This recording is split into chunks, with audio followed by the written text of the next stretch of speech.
नमस्कार, मैं गोपाल चंद चौहान श्री राम गोपाल गाड़ोदिया उच्च प्राथमिक आदर्श विद्या मंदिर सुजानगढ़ से ऑनलाइन क्लासेज में आपका स्वागत करता हूं। ऑनलाइन क्लासेज की इस कड़ी में आज हम कक्षा 8 विज्ञान विषय के पाठ संख्या 4 पदार्थ, धातु और अधातु के बारे में अध्ययन करेंगे। जैसा कि इस पाठ का नाम है पदार्थ, धातु और अधातु, तो आपको ये ज्ञात होगा कि पदार्थ क्या होता है। जैसे सामान्य जो आपको जानकारी है कि जैसे लोहा है, एल्यूमिनियम है और तांबा है, इस प्रकार की जो वस्तुएं वो पदार्थ है सारे, कोयला, ये सारे पदार्थ हैं। अब इन पदार्थ में से अपन पता कैसे लगाएं कि धातु कौन सी है और अधातु कौन सी। तो इनका पता लगाने के इनका एक गुण होता है। अगर जी हमारे पास कई सारे पदार्थ है, इन पदार्थ में से हमें कह दिया जाए कि इनमें से आपको धातु और अधातु में विभाजित करना है, तो अपन को इनको किस प्रकार से इनको अपन विभाजित कर सकते हैं। तो जो धातुएं होती है, इनके जो अंतर, इनको निकालने के इनका जो मुख्य गुण होता है, भौतिक और रासायनिक गुणों के आधार पर इनको अपन अलग कर सकते हैं। यानी पदार्थ को इनके जो मुख्य, इनका जो गुण, जो इनके रासायनिक गुण के आधार पर और इनके भौतिक स्वरूप के आधार पर इनको अपन धातु और अधातु में विभाजित कर सकते हैं। और जैसे कि जो धातु, इनका जैसे गुण है, जैसे इनका रासायनिक, इस जैसे चमक और कठोरता है, इनका गुण है, इनके आधार पर अपन को इसको कह सकते हैं ये धातु है और ये अधातु है। जैसे लकड़ी है, कोयला है, लोहा है, तांबा है। अब इनमें से अपन को पता लगाना है कि कौन सी धातु और कौन सी अधातु है।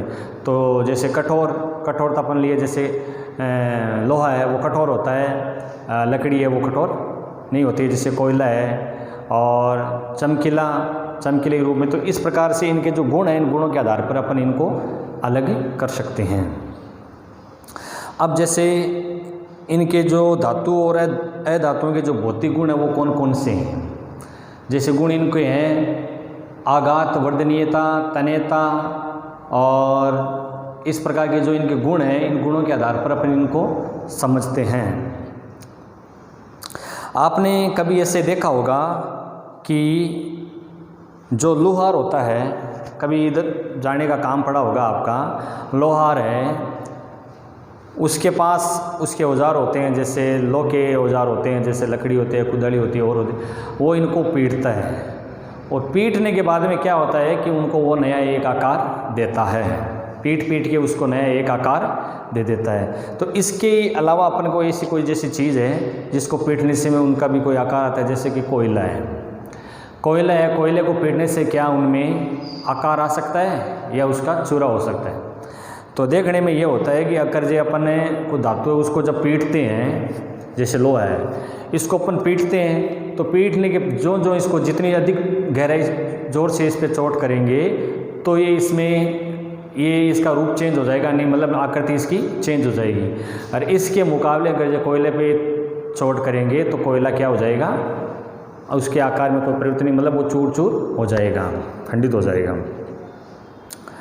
अब इसके अलावा हमने देखा है कि कोयला, जो लोहे की जो कील होती है और एल्यूमिनियम के तार को पीटने पर उनका आकार परिवर्तित, जैसे मैंने आपको बताया कि जैसे कोयला है और लोहा है, एल्यूमिनियम है, इनको पीटने से क्या होता है, जो कोयले की जैसे बताया कि उसका तो चूरा चूरा हो जाएगा, और लोहे की कील है या एल्यूमिनियम है, उनको पीटने से उनके आकार में परिवर्तन आ जाएगा, यानी और उनकी एक नई आकृति आ जाएगी। यदि उन्हें और अधिक शक्ति से पीटेंगे तो वो शीट में परिवर्तित हो जाएंगे।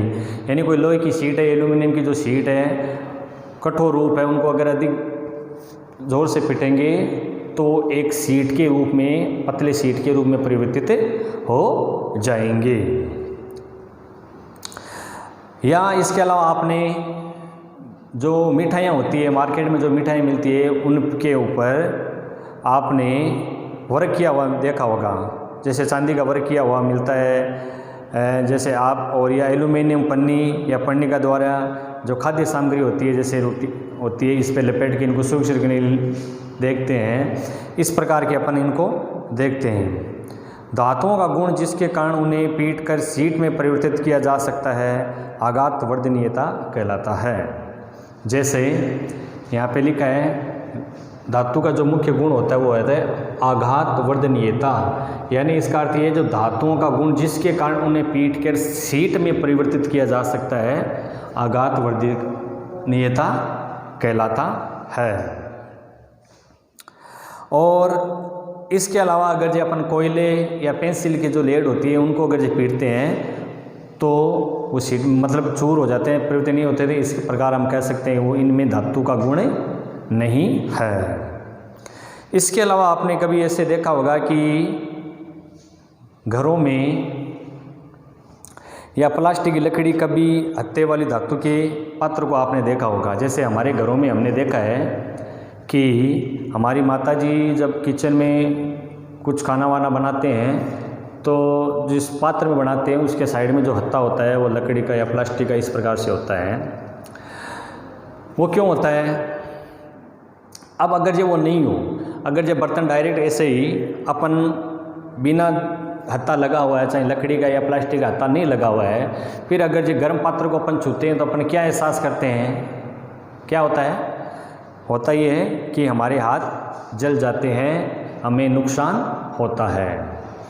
तो इस नुकसान से बचने के लिए क्या होता है कि उसमें क्या होता है कि वो हत्थे लगे होते हैं प्लास्टिक के या लकड़ी के, तो उनमें क्या होता है कि वो जो बर्तन है उस बर्तन का जो ताप है उस हत्थे तक वो नहीं पहुंचता और इसकी वजह से हमें किसी भी प्रकार का कोई नुकसान नहीं होता है, क्योंकि लकड़ी और प्लास्टिक द्वारा ऊष्मा का चालन जो होता है वो वहाँ तक ही सीमित हो जाता है। क्योंकि जब अपने हत्थे में उस पात्र का जो ऊष्मा है, गर्म जो ताप है, उस हत्थे तक वो नहीं पहुँचता, जिसकी वजह से हमारे हाथ वो नहीं जलते हैं। इसके अलावा आपने जैसे हमने देखा है कि लोहे की छड़, कील और तांबे जो होते हैं ये तार के सुचालक होते हैं। आपने जैसे मैकेनिक होता है बिजली फिटिंग करने वाला, उसको देखा है उसमें जो हाथ में पेचकस होते हैं उस पेचकस के पीछे भी एक हत्था होता है जो प्लास्टिक का होता है, आगे वो लोहा का होता है। लेकिन आपको पता है लोहा विद्युत का सुचालक है, लेकिन जो हत्था है वो विद्युत का जो प्लास्टिक वो क्या है? विद्युत का कुचालक है, जिसकी वजह से उसको किसी भी प्रकार का नुकसान नहीं होता है। तो इसके आगे अपन देखते हैं एल्यूमिनियम और तांबे के तारों का उपयोग हमने देखा है। इसके अलावा धातुओं का वह गुण जिसे उन्हें खींचकर तारों में परिवर्तित किया जा सकता है तन्यता कहलाता है। धातुओं का वह गुण है जिसे जैसे शीट उनको पीट के उनमें से तार निकाले जाते हैं, उनको क्या कहा जाता है? तन्यता। धातुओं का वह गुण जिससे उन्हें खींचकर तारों में परिवर्तित किया जा सकता है तन्यता कहलाता है। अब अपन आगे बढ़ते हैं। हमने कई प्रकार की जैसे ध्वनियाँ सुनी हैं। जैसे आपने जो ध्वनि सुनी उस ध्वनि में अंतर कर सकते हैं। जैसे एक कठोर पदार्थ है उसकी धातु को देखते हैं, जैसे लोहा है, एल्यूमिनियम या और है, या इसके अलावा आपने कोयले के देखे, लकड़ी की, इनकी जो इनको ऊपर अपन ऊंचाई से ऐसे नीचे गिराते हैं तो इनकी जो आवाज़ आती है उस आवाज़ में बहुत अधिक अंतर होता है। तो जो धातु होती हैं जो कठोर होती है उनमें क्या होती है?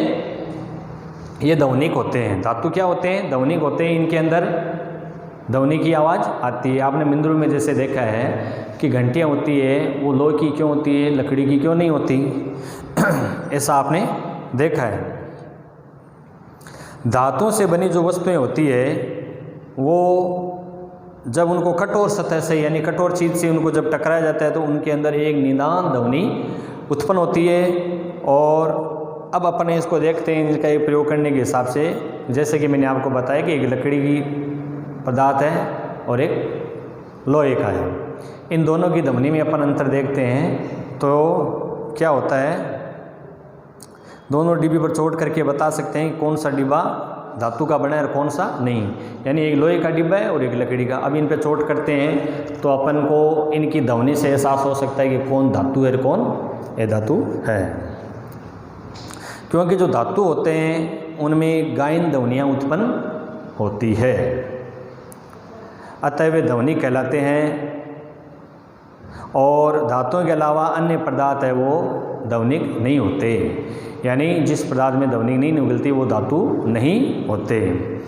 इस आधार पे अपन ये कह सकते हैं कि जो कुछ पदार्थ होते हैं, जैसे कुछ पदार्थ जो कठोर भी होते हैं, चमकीले भी होते हैं, आघातवर्धक होते हैं, तन्य होते हैं, ध्वनिक होते हैं, और ऊष्मा तथा विद्युत के जो सुचालक होते हैं वो धातु कहलाते हैं। एक बार वापस समझिए, यानी वे पदार्थ जो कठोर, चमकीले, आघातवर्धक, तन्य, ध्वनिक और ऊष्मा तथा विद्युत के सुचालक होते हैं धातु कहलाते हैं। जैसे इनके उदाहरण हैं आयरन, कॉपर, एल्यूमिनियम, कैल्शियम आदि।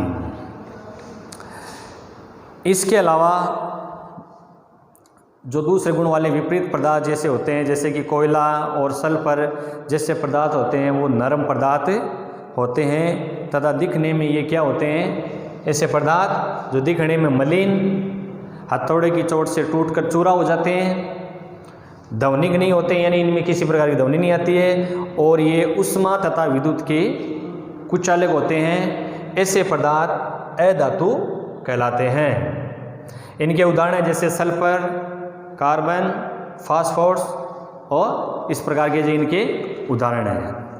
तो आज हमने पदार्थ, धातु और अधातु के बारे में समझा है, पढ़ा है। इसके जो आगे का जो वीडियो अपन अगला नेक्स्ट वीडियो बनाएंगे उसमें हम इनके धातुओं के रासायनिक गुणों के बारे में पढ़ेंगे, यानी धातु और अधातुओं के रासायनिक गुण धर्म के बारे में अपन पढ़ेंगे। आज के लिए बस इतना ही। धन्यवाद।